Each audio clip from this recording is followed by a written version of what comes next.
by Saint Jack Kennedy in 1961. Do you realize how that fits in with Article 47, Paragraph 3 of the UN Charter, which states, I quote, "The Military Staff Committee of the UN shall be responsible through the Security Council for the strategic direction of all armed forces placed at the disposal of the Security Council," unquote. And when and if all our armed forces are transferred to the UN, your sons would be forced to serve and die under UN command all over the world. This will happen unless you fight to get the U.S. out of the UN. Do you know that Congressman James B. has submitted a bill to get the U.S. out of the UN and a resolution to prevent our president from forcing us to support the UN embargoes on Rhodesia? Well, he has, and many people all over the country are writing to their representatives to support the bill and resolution.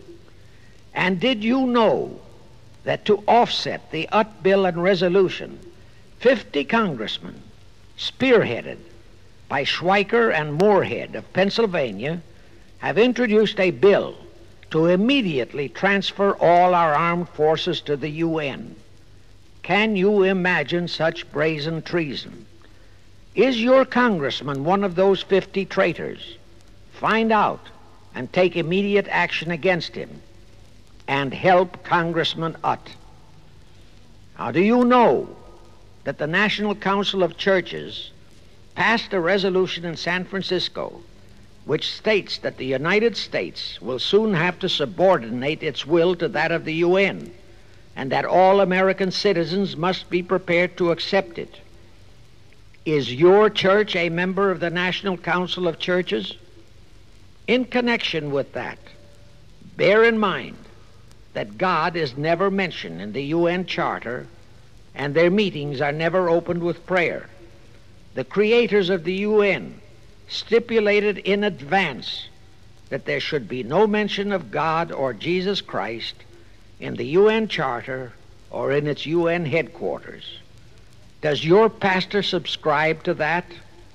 Find out.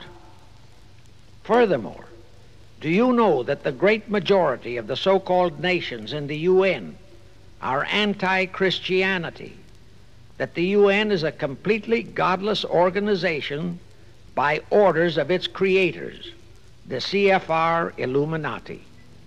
Now, have you heard enough of the truth about the Illuminati's United Nations?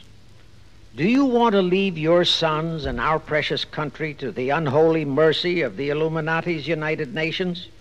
If you don't, write, telegraph, or phone your representatives and senators that they must support Congressman Utt's bill to get the U.S. out of the UN and the UN out of the U.S. Do it today, now, before you forget. It is the only salvation for your sons and for our country. Now I have one more vital message to deliver. As I told you, one of the 4 specific assignments Rothschild gave Jacob Schiff was to create a movement to destroy religion in the United States, with Christianity to be the chief target. For a very obvious reason, the Anti-Defamation League wouldn't dare to attempt it, because such an attempt could create the most terrible bloodbath in the history of the world, not only for the ADL and the conspirators, but for the millions of innocent Jews. Schiff turned that job over to Rockefeller for another specific reason. The destruction of Christianity could be accomplished only by those who are entrusted to preserve it, by the pastors, the men of the cloth.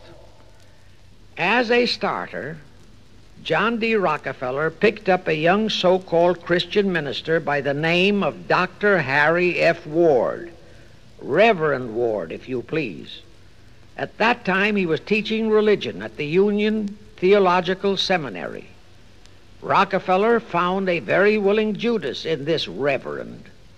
Thereupon, in 1907, he financed him to set up the Methodist Foundation of Social Service. And Ward's job was to teach bright young men to become so-called ministers of Christ and to place them as pastors of churches. While teaching them to become ministers, the Reverend Ward also taught them how to very subtly and craftily preach to their congregations that the entire story of Christ is a myth, to cast doubts on the divinity of Christ, to cast doubts about the Virgin Mary. In short, to cast doubts on Christianity as a whole. It was not to be a direct attack, but much of it by crafty insinuation that was to be applied in particular to the youth in the Sunday schools. Remember Lenin's statement, "Give me just one generation of youth and I'll transform the whole world." Then, in 1908, the Methodist Foundation of Social Service, which incidentally was America's first Communist Front organization, changed its name to the Federal Council of Churches. By 1950, the Federal Council of Churches was becoming very suspect. So in 1950, they changed the name to the National Council of Churches. Do I have to tell you more about how this National Council of Churches is deliberately destroying faith in Christianity? I don't think so. But this I will tell you.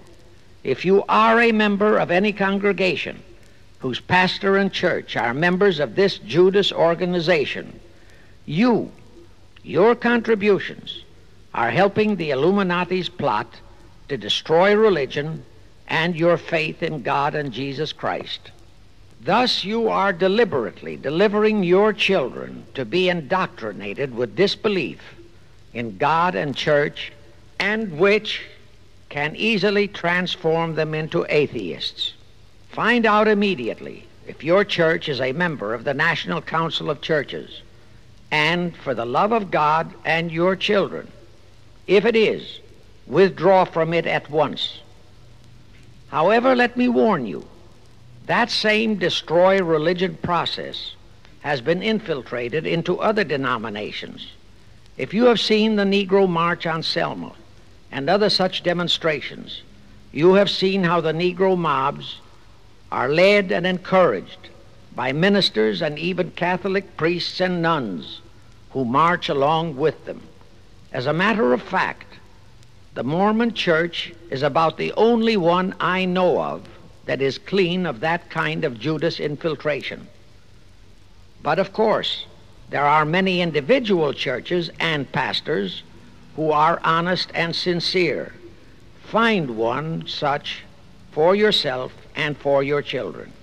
Incidentally, this same Reverend Harry F. Ward was also one of the founders of the American Civil Liberties Union, a notorious pro-communist organization. He was the actual head of it from 1920 to 1940. He also was a co-founder of the American League Against War and Fascism, which, under Browder, became the Communist Party of the United States. In short, Ward's entire background reeked of communism, and he was identified as a member of the Communist Party.